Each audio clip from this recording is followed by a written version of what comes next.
드디어 은퇴했어. 이제 내 인생을 살 수 있겠지? 은퇴하던 날 여러분도 이런 생각하셨나요? 40년 가까이 회사 생활을 하고 드디어 자유를 얻었다는 설렘. 이제부터는 하고 싶은 걸 하며 살겠다는 기대. 여행도 가고 취미 생활도 하고 친구들도 자주 만나겠다는 꿈. 하지만 현실은 어떤가요? 통계청 자료를 보면 은퇴자의 62%가 은퇴 후 3개월 이내에 우울감을 경험한다고 합니다. 더 놀라운 건 그 원인의 절반 이상이 인간관계 문제라는 겁니다. 돈 문제도 아니고 건강 문제도 아닙니다. 사람 때문에 힘들어하는 거죠. 은퇴 1년 차, 많은 분들이 혼란스러워합니다. 시간은 많은데 뭘 해야 할지 모르겠고, 사람은 만나는데 공허하기만 하고 자유롭긴 한데 외롭기도 합니다. 전화가 울려도 받기 싫고 모임 초대가 와도 가기 싫습니다. 예전에는 안 그랬는데 나한테 무슨 일이 생긴 걸까? 이런 생각이 듭니다. 왜 그럴까요?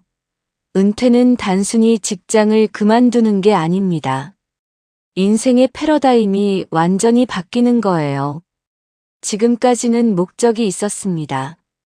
돈을 벌어야 하고, 가족을 먹여 살려야 하고, 자식을 키워야 했죠. 그런데 은퇴하면 이 목적들이 사라집니다. 아이들은 다 컸고, 경제적으로도 어느 정도 안정됐습니다. 그럼 이제 뭘 해야 할까요? 서울대 노년학 연구팀이 은퇴자 800명을 5년간 추적 조사했습니다. 그 결과 충격적인 사실이 드러났습니다. 은퇴 후 행복한 사람과 불행한 사람의 가장 큰 차이는 돈도 아니고 건강도 아니었습니다. 바로 인간관계 정리였습니다. 은퇴 후 1년 이내의 관계를 정리한 사람들은 5년 후 삶의 만족도가 평균 80점이었습니다. 반면 관계를 정리하지 않은 사람들은 50점에 불과했죠. 무려 30점이나 차이가 났습니다. 왜 이런 차이가 생긴 걸까요? 은퇴 전 인간관계는 대부분 필요에 의한 것입니다. 상사, 동료, 거래처. 좋아서가 아니라 일 때문에 만난 사람들이죠. 은퇴하면 이런 관계는 자동으로 끊깁니다. 문제는 남아있는 관계입니다. 오래된 친구, 친척, 지인들. 이들과의 관계를 어떻게 정리하느냐가 노후의 질을 결정합니다. 오늘 제가 여러분께 드릴 이야기는 누구를 버리라는 게 아닙니다. 어떤 관계를 우선순위로 두고 어떤 관계는 정리해야 하는지에 대한 현명한 선택입니다. 은퇴 후 남은 20년, 30년을 위해 반드시 필요한 이야기입니다.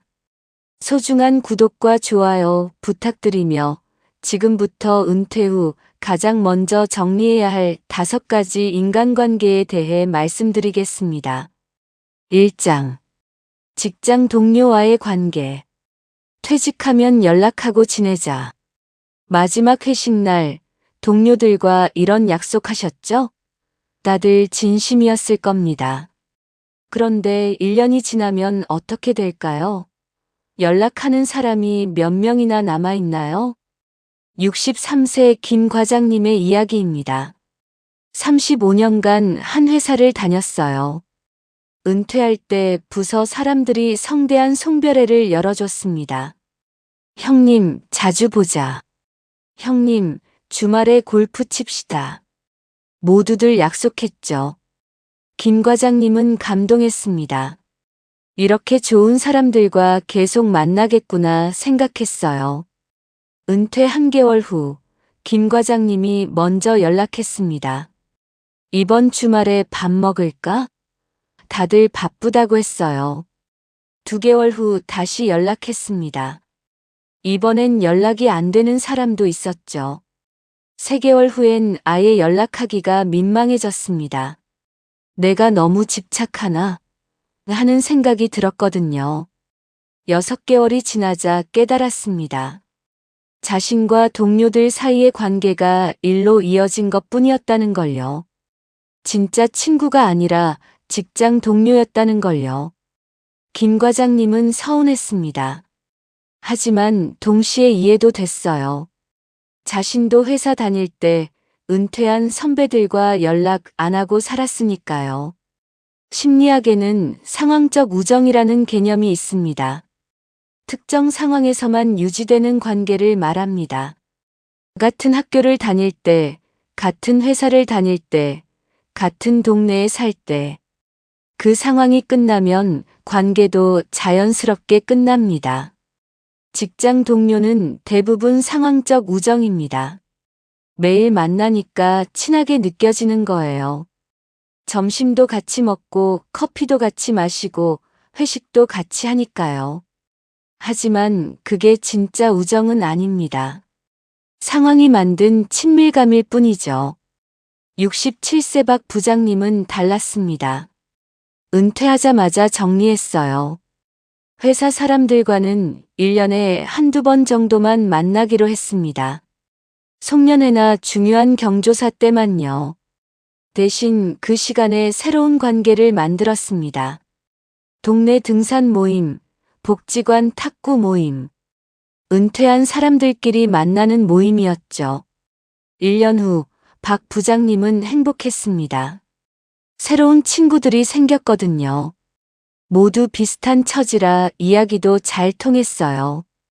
반면 옛 동료들과 억지로 만나던 시간은 사라져서 오히려 홀가분했습니다. 여러분, 직장 동료와의 관계는 대부분 정리해야 합니다. 냉정하게 들릴 수 있지만 이게 현실입니다. 물론 예외는 있어요. 직장을 떠나도 계속 연락하고 진짜 친구가 된 경우는 유지하세요. 하지만 그런 경우는 많지 않습니다. 어떻게 정리할까요? 첫째, 무리하게 연락하지 마세요. 상대방도 바쁩니다. 억지로 관계를 유지하려 하면 서로 부담스러워집니다.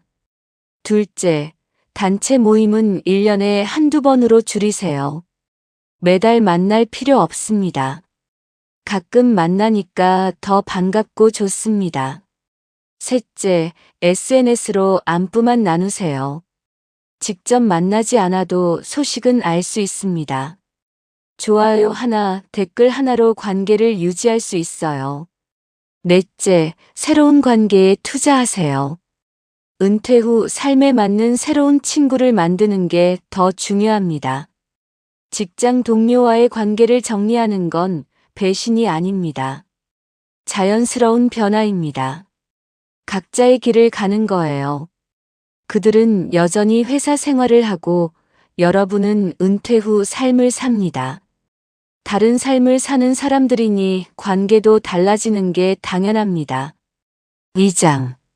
사회적 체면을 위한 관계. 저 사람 만나면 피곤한데 안 만날 수도 없고. 이런 관계 있으시죠? 좋아서 만나는 게 아니라 체면 때문에 만나는 사람. 안 만나면 뭐라고 할 것 같고 소문날 것 같아서 억지로 만나는 관계 말입니다. 한국은 특히 체면 문화가 강합니다. 남들이 뭐라고 할까? 이 한마디가 우리 인생의 많은 결정을 좌우해 왔죠. 직장을 고를 때도, 결혼 상대를 고를 때도, 집을 살 때도 항상 남의 시선을 의식했습니다. 그런데 은퇴 후에도 계속 그래야 할까요? 사회학자들의 연구에 따르면 한국인은 OECD 국가 중 남의 시선에 가장 민감한 국민이라고 합니다. 특히 베이비 부머 세대는 더욱 그렇죠. 성공해야 한다는 압박, 남들보다 뒤처지면 안 된다는 강박. 이런 것들이 평생을 지배해 왔습니다.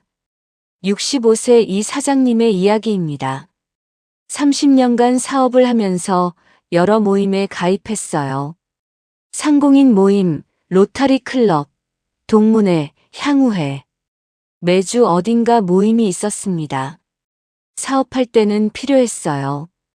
인맥이 곧 돈이었으니까요. 계약도 모임에서 따내고 정보도 모임에서 얻었죠. 은퇴 후에도 계속 나갔습니다. 습관이기도 했고 안 나가면 체면이 안 서는 것 같았어요. 이 사장은 돈 많이 벌고 나 몰라라 하네. 이런 소리 들을까봐 두려웠습니다. 그래서 억지로 나갔죠. 모임비도 내고 술값도 내고 골프도 쳤습니다. 하지만 행복하지 않았습니다. 모임에 가면 자랑 대회였어요. 자식 자랑, 손주 자랑, 재산 자랑. 경쟁하듯이 이야기했습니다. 이 사장님도 지지 않으려고 자랑했어요. 실제로는 별로 행복하지 않은데도요. 아들은 회사에서 스트레스 받고 있었고, 손주는 학교 적응을 못하고 있었습니다. 하지만 그런 이야기는 할 수 없었어요. 체면이 깎이니까요. 1년을 그렇게 보냈습니다.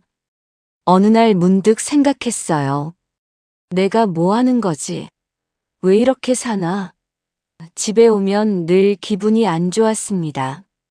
비교당하는 것 같고 경쟁하는 것 같고 진짜 나를 숨기는 것 같았죠. 그날 이후 하나씩 모임을 그만뒀습니다. 처음 두세 개를 끊었을 때 불안했어요. 사람들이 뭐라고 할까 걱정됐거든요. 이 사장 돈 떨어졌나 봐. 요즘 형편이 어려운가 봐. 이런 소문이 날까 봐 두려웠습니다. 하지만 아무도 신경 쓰지 않았습니다. 다들 자기 일에 바빴어요. 이 사장님이 나오든 말든 별로 관심이 없었죠. 심리학에는 스포트라이트 효과라는 게 있습니다. 우리는 자신이 무대 조명을 받고 있다고 착각합니다. 모든 사람이 나를 주목하고 평가한다고 생각하죠. 하지만 실제로는 아무도 그렇게 관심 없습니다. 다들 자기 자신에게만 조명을 비추고 있으니까요. 여러분도 그렇지 않나요? 다른 사람이 어떤 옷을 입었는지 기억나세요? 어제 만난 사람이 무슨 말을 했는지 기억나세요? 대부분 기억 못합니다. 관심이 없으니까요. 다른 사람들도 마찬가지입니다. 여러분에게 관심이 없어요. 70세 최 여사님도 비슷한 경험을 했습니다. 평생 남의 시선을 의식하며 살았어요. 동창회에 나가면 멋진 옷을 입고 비싼 가방을 들고 갔습니다. 저 사람 은퇴하고 초라해졌네 하는 소리 듣기 싫었거든요. 하지만 계속 그러려니 돈도 많이 들고 스트레스도 심했습니다. 어느 날 결심했어요. 이제 그만하자. 내 인생인데. 다음 동창회에 평범한 옷을 입고 갔습니다. 가방도 그냥 쓰던 거로요. 놀라운 일이 벌어졌습니다. 아무도 신경 안 썼어요. 다들 자기 이야기하기 바빴습니다. 최 여사님이 뭘 입든 말든 관심이 없었죠. 그날 최 여사님은 자유를 느꼈습니다. 아, 아무도 날 신경 안 쓰는구나. 그럼 난 편하게 살면 되겠네. 사회적 체면을 위한 관계는 대부분 가짜입니다. 진짜 관계가 아니라 거래입니다. 서로가 서로를 이용하는 거죠. 나도 체면 세워줄 테니 너도 내 체면 세워줘. 이런 암묵적 계약이에요. 은퇴하면 이런 관계는 필요 없습니다. 더 이상 사회적 지위가 중요하지 않거든요. 명함도 없고 직함도 없습니다. 그냥 한 사람으로 사는 거예요. 그러니 체면도 필요 없습니다. 어떻게 정리할까요? 첫째, 가고 싶지 않은 모임은 가지 마세요.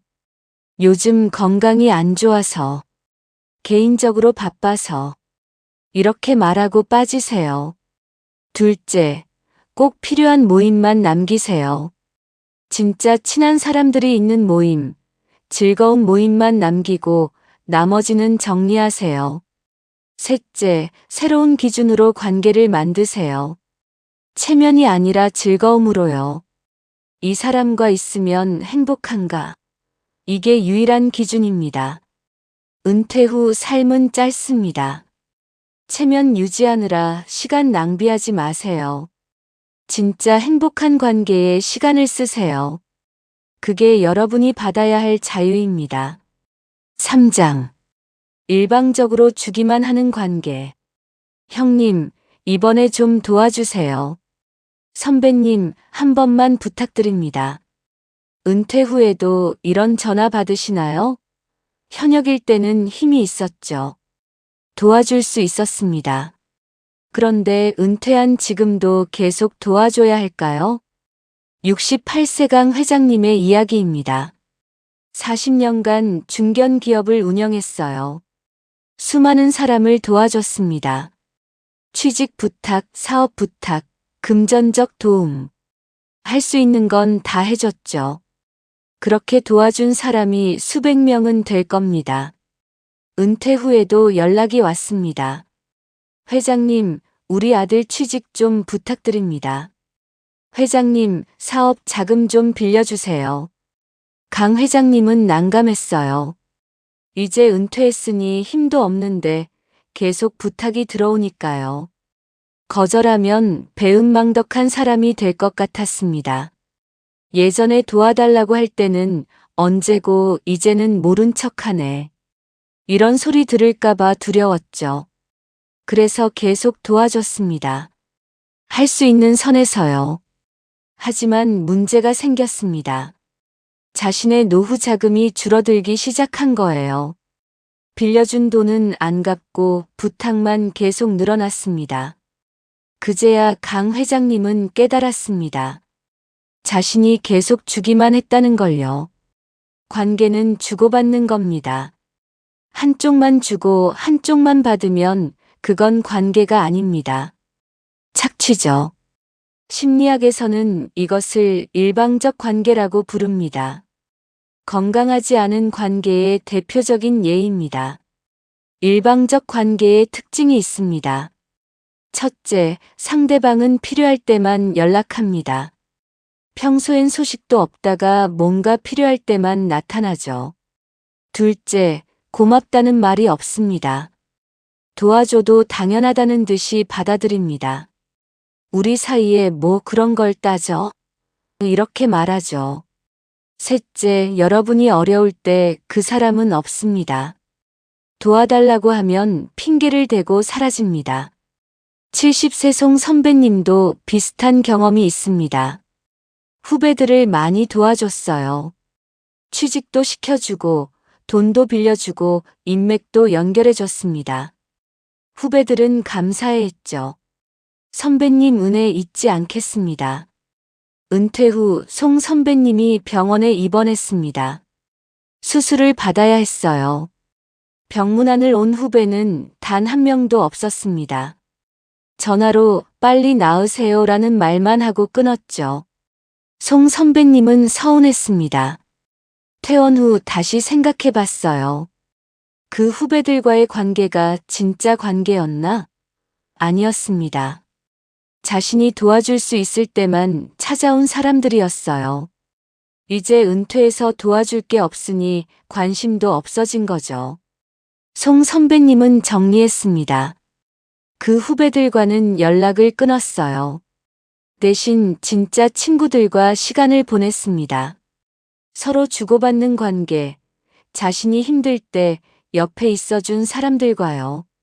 일방적으로 주기만 하는 관계는 은퇴 후 가장 먼저 정리해야 합니다. 왜냐하면 이제 여러분에게 주는 것보다 받는 게 필요한 시기이기 때문입니다. 나이가 들면 몸도 마음도 약해집니다. 도와줄 힘도 줄어들고요. 이제는 여러분이 돌봄을 받을 차례입니다. 계속 주기만 하면 여러분은 지칩니다. 노후 자금도 바닥나고 건강도 나빠집니다. 그러니 일방적 관계는 과감히 끊어야 합니다. 어떻게 정리할까요? 첫째, 명확하게 선을 그으세요. 이제는 도와줄 수 없어. 미안해. 이유를 길게 설명할 필요 없습니다.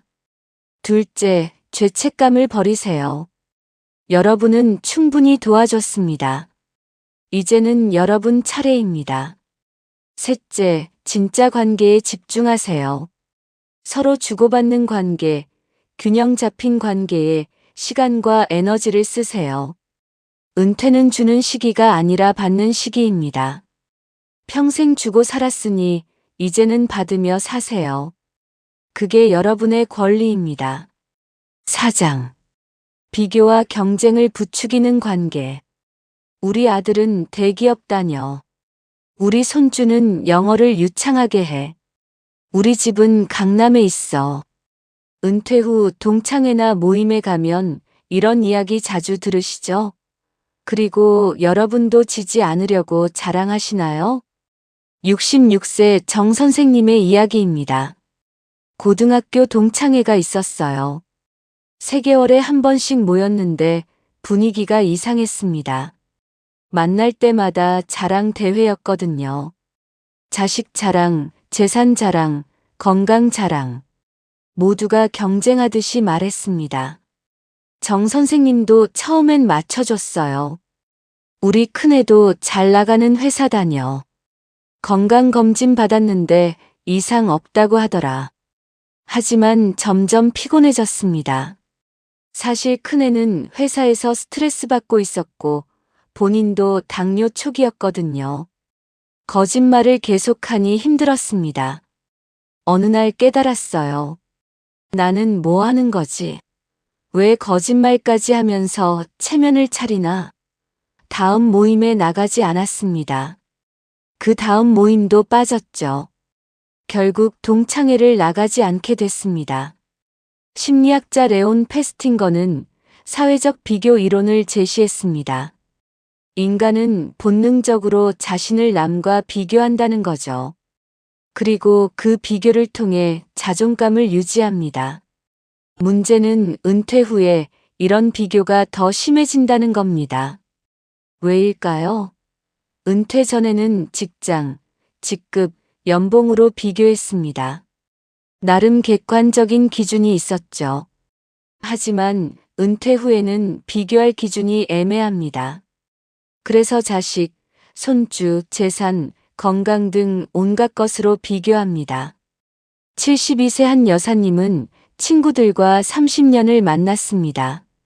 젊었을 때는 좋았어요. 서로 격려하고 위로하고 즐거웠죠. 하지만 60대 후반부터 분위기가 바뀌었습니다. 만날 때마다 암묵적인 비교가 시작됐어요. 너는 손주를 자주 보니? 자식들이 용돈 많이 주니? 건강은 어때? 겉으로는 안부를 묻지만 속으로는 비교하는 겁니다. 나는 저 사람보다 나은가 못한가? 이런 계산이 늘 깔려 있었어요. 한 여사님은 점점 모임이 싫어졌습니다. 만나고 나면 기분이 안 좋았거든요. 나는 왜 이렇게 못 사나? 저 친구는 참 좋겠다. 이런 생각이 들었습니다. 비교하니까 내 삶이 초라해 보였어요. 결국 모임을 그만뒀습니다. 처음엔 외로웠어요. 30년 만난 친구들이니까요. 하지만 시간이 지나면서 마음이 편해졌습니다. 더 이상 비교하지 않으니까 내 삶이 괜찮아 보였어요. 나도 나름 잘 살고 있구나. 비교와 경쟁을 부추기는 관계는 독입니다. 아무리 잘 살아도 더 잘 사는 사람이 있습니다. 비교는 끝이 없어요. 그러니 계속 불행해집니다. 은퇴 후에는 이런 관계를 과감히 정리해야 합니다. 어떻게 알아볼까요? 첫째, 만나고 나면 기분이 안 좋습니까? 자꾸 나를 남과 비교하게 됩니까? 둘째, 그 모임에서 솔직해질 수 있습니까? 힘든 얘기, 부족한 얘기를 할 수 있나요? 아니면 항상 좋은 얘기만 해야 하나요? 셋째, 그 사람들이 나의 실패를 진심으로 위로해 줄까요? 아니면 속으로 좋아할까요? 이 3가지 질문에 부정적으로 답한다면 그 관계는 정리해야 합니다. 진짜 친구는 경쟁 상대가 아닙니다. 있는 그대로의 나를 받아들여주는 사람이 친구입니다. 어떻게 정리할까요? 첫째, 서서히 거리를 두세요. 갑자기 끊으면 상처받을 수 있으니 조금씩 만남을 줄이세요. 둘째, 새로운 관계를 만드세요. 비교하지 않는 사람들, 서로를 있는 그대로 받아들이는 사람들과 만나세요. 셋째, 스스로에게 질문하세요. 나는 내 삶에 만족하는가? 남과 비교하지 말고 내 기준으로 평가하세요. 은퇴 후 삶은 경쟁이 아닙니다. 평화입니다. 비교에서 벗어나는 순간 진짜 자유가 시작됩니다. 5장. 과거에만 집착하는 관계. 그때가 좋았지. 우리 젊었을 때 말이야. 옛날에는 말이야. 이런 말로 시작하는 대화 자주 하시나요? 혹은 주변에 이런 사람 계시나요? 69세 윤 선생님의 이야기입니다. 대학 동창 모임이 있었어요.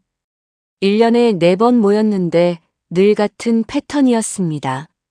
만나면 대학 시절 이야기만 했어요. 기억나?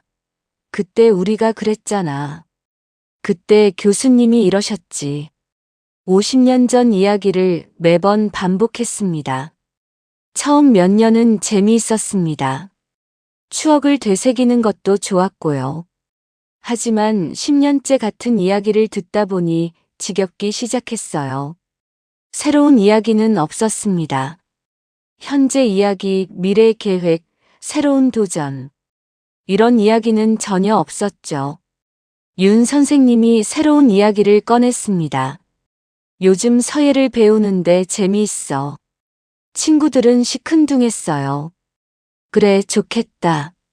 이러고는 다시 과거 이야기로 돌아갔습니다. 윤 선생님은 소외감을 느꼈어요. 왜 사람들은 과거에만 집착할까요? 심리학자들은 이것을 회상 편향이라고 부릅니다.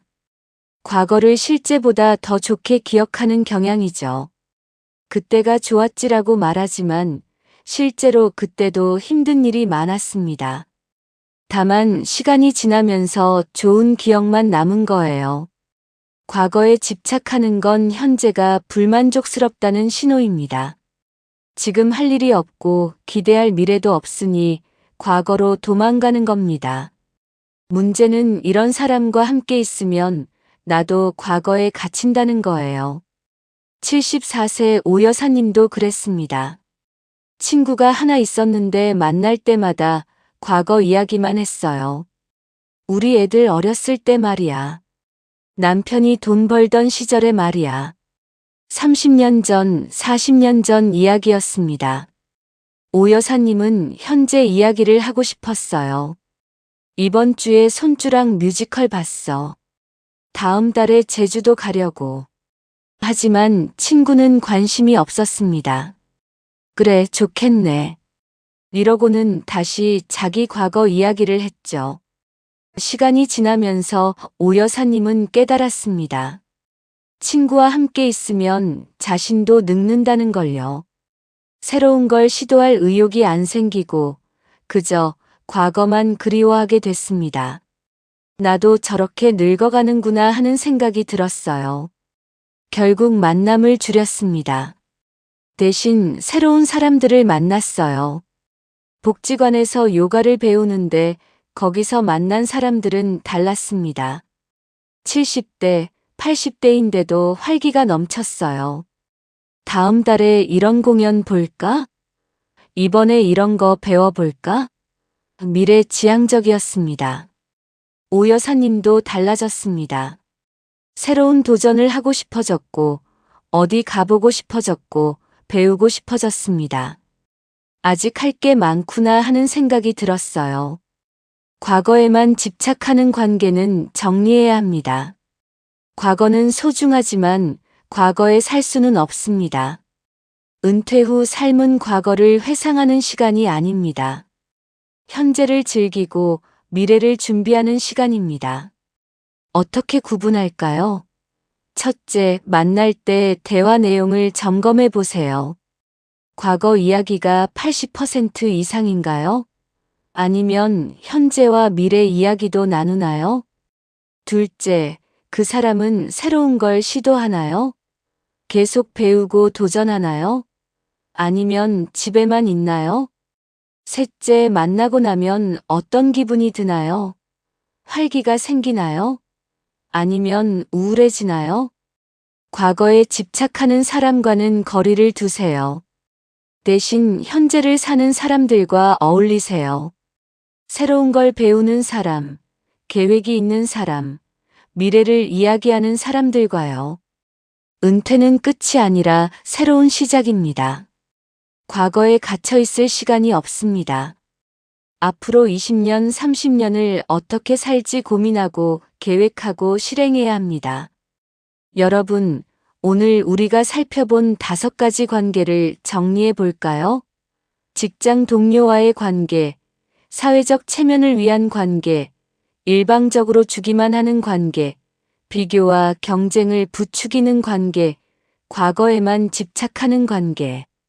이 5가지는 은퇴 후 가장 먼저 정리해야 할 관계들입니다. 관계를 정리하면 외롭지 않을까? 이런 걱정하시나요? 정반대입니다. 나쁜 관계를 정리해야 진짜 관계를 만들 공간이 생깁니다.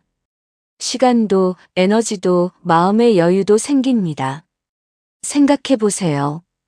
하루 24시간, 일주일 168시간. 이 시간은 한정되어 있습니다. 나쁜 관계에 10시간을 쓰면 좋은 관계에 쓸 시간은 그만큼 줄어듭니다. 하버드 대학에 75년 연구가 있습니다. 1938년부터 2013년까지 724명의 남성을 추적 조사했어요. 부자도 있었고, 가난한 사람도 있었고, 성공한 사람도 실패한 사람도 있었습니다. 75년 후 결론은 무엇이었을까요? 행복한 노년의 비결은 관계의 수가 아니라 관계의 질이었습니다. 친구가 100명 있어도 피상적이면 외롭습니다. 진심으로 대화할 수 없고 속마음을 털어놓을 수 없으면 함께 있어도 혼자입니다. 반대로 진짜 친구 3명만 있어도 행복합니다. 서로를 있는 그대로 받아들이고 힘들 때 의지할 수 있는 사람. 그런 사람이 단 1명만 있어도 노후는 외롭지 않습니다. 은퇴는 인생의 재정비 시기입니다. 지금까지 살아온 방식을 돌아보고 앞으로 살아갈 방식을 설계하는 시기죠. 관계도 마찬가지입니다. 지금까지의 관계를 점검하고 새로운 관계를 만들어야 합니다. 마치 옷장을 정리하는 것과 같습니다. 안 입는 옷은 버리고 새 옷을 들여놓는 거죠. 관계 정리의 구체적인 단계를 말씀드릴게요. 첫째, 현재 관계를 목록으로 만드세요. 종이에 적어보세요. 자주 만나는 사람, 가끔 만나는 사람, 연락만 하는 사람. 모두 적어보세요. 적다 보면 생각보다 많은 사람을 만나고 있다는 걸 알게 됩니다. 둘째, 각 관계를 평가하세요. 이 사람과 만나면 행복한가? 에너지를 얻는가 빼앗기는가?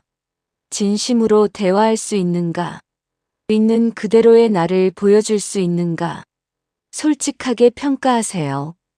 체면이나 의무감을 내려놓고 정말 나의 마음을 들여다보세요. 셋째, 우선순위를 정하세요. 꼭 유지하고 싶은 관계, 유지해도 되는 관계, 정리해야 할 관계. 이렇게 3그룹으로 분류하세요. 이때 중요한 건 솔직함입니다. 오래 알고 지냈으니까라는 이유만으로 유지할 필요는 없습니다. 넷째, 실행하세요. 정리할 관계는 서서히 거리를 두세요. 급하게 끊을 필요는 없습니다. 갑자기 끊으면 상처를 주고 소문도 날 수 있습니다. 자연스럽게 만남을 줄이면 됩니다. 한 달에 한 번 만났다면 2달에 한 번으로, 2달에 한 번이었다면 석 달에 한 번으로요. 다섯째, 새로운 관계를 만드세요. 이게 가장 중요합니다. 정리만 하면 외로워집니다. 새로운 관계로 채워야 합니다. 비워낸 만큼 채워 넣어야 합니다. 그래야 균형이 맞습니다. 새로운 관계는 어디서 만들까요? 동네 복지관, 문화센터, 종교 모임, 운동 모임, 봉사활동, 도서관 프로그램, 평생교육원. 기회는 정말 많습니다. 여러분이 사는 동네만 찾아봐도 수십 개의 프로그램이 있을 겁니다. 중요한 건 나가는 겁니다. 집에만 있으면 아무도 못 만납니다. 처음 나가는 게 어렵다는 걸 압니다. 낯선 사람들 사이에 섞이는 게 불편하죠. 하지만 다들 같은 마음입니다. 그곳에 있는 사람들도 처음엔 어색했어요. 며칠만 나가면 익숙해집니다. 한 달이면 친구가 생깁니다. 새로운 관계를 만들 때 기준이 있습니다. 첫째, 비슷한 처지의 사람들을 찾으세요. 은퇴한 사람들끼리 만나야 대화가 통합니다. 비슷한 고민을 하고 비슷한 상황을 겪으니까요. 현역으로 일하는 사람들과는 삶의 리듬이 다릅니다. 둘째, 긍정적인 사람들을 찾으세요. 불평불만만 하는 사람은 피하세요. 만나고 나면 기운이 빠집니다. 활기차고 밝은 사람과 어울리세요. 그런 사람 옆에 있으면 나도 밝아집니다. 셋째, 배우려는 자세가 있는 사람들을 찾으세요. 새로운 걸 시도하는 사람, 도전하는 사람과 함께 하세요. 이 나이에 뭘 배워라고 하는 사람 말고 나이가 뭐 대수야, 배워보자라고 하는 사람과요. 넷째, 서로 존중하는 관계를 만드세요. 비교하지 않고 경쟁하지 않고 있는 그대로 받아들이는 사람들과요. 너는 이렇게 해라고 간섭하지 않고 내 선택을 존중해라고 말해주는 사람들과요. 다섯째, 진심으로 웃을 수 있는 사람들을 찾으세요. 웃음은 최고의 약입니다. 함께 웃을 수 있는 사람, 힘들 때 위로해주는 사람, 기쁠 때 함께 기뻐해주는 사람. 그런 사람이 진짜 친구입니다. 관계 정리에는 용기가 필요합니다. 오랜 시간 알고 지낸 사람과 거리를 두는 건 쉽지 않으니까요. 죄책감도 들고 미안한 마음도 듭니다. 내가 이기적인 건 아닐까? 내가 너무한 건 아닐까? 이런 생각이 듭니다. 하지만 여러분, 이것만은 기억하세요. 관계 정리는 이기적인 게 아닙니다. 자기 보호입니다. 여러분의 남은 인생을 위한 현명한 선택입니다. 나쁜 관계에 시달리며 불행하게 살 수는 없습니다. 여러분은 행복할 자격이 있습니다. 평생 열심히 살아왔잖아요. 이제는 여러분을 위한 시간입니다. 은퇴 후 1년이 중요합니다. 이 시기에 관계를 정리하지 않으면 계속 끌고 가게 됩니다. 5년, 10년이 지나면 정리하기 더 어려워집니다. 습관이 되어버리고 관성에 젖어버리거든요. 그러니 지금 시작하세요. 오늘부터 하나씩 정리하세요. 어떤 분은 이렇게 말씀하실 수도 있습니다. 그래도 정이 있는데 어떻게 끊어? 정은 소중합니다. 하지만 정 때문에 불행해진다면 그건 정이 아니라 집착입니다. 진짜 정은 서로를 행복하게 만들어야 합니다. 한쪽만 참고 견디는 건 정이 아니에요. 심리학자들은 말합니다. 60대 이후의 행복은 덜어내기라고요. 무엇을 가지느냐가 아니라 무엇을 놓아내느냐가 행복을 결정한다고요. 관계도 마찬가지입니다. 나쁜 관계를 놓아내는 순간 좋은 관계가 들어올 공간이 생깁니다. 마음의 짐을 내려놓는 순간 가벼워집니다. 실제로 관계를 정리한 분들의 후기가 있습니다. 70세 김 선생님은 이렇게 말씀하셨어요. 정리하기 전에는 매일 피곤했어요. 만나기 싫은 사람을 만나고 하기 싫은 일을 하고. 그런데 정리하고 나니 세상이 달라 보이더라고요. 아침에 일어나면 오늘은 뭘 할까 기대가 돼요. 68세방 여사님은 이렇게 하셨습니다. 처음엔 무서웠어요. 친구들과 거리를 두니까 외로울 것 같았거든요.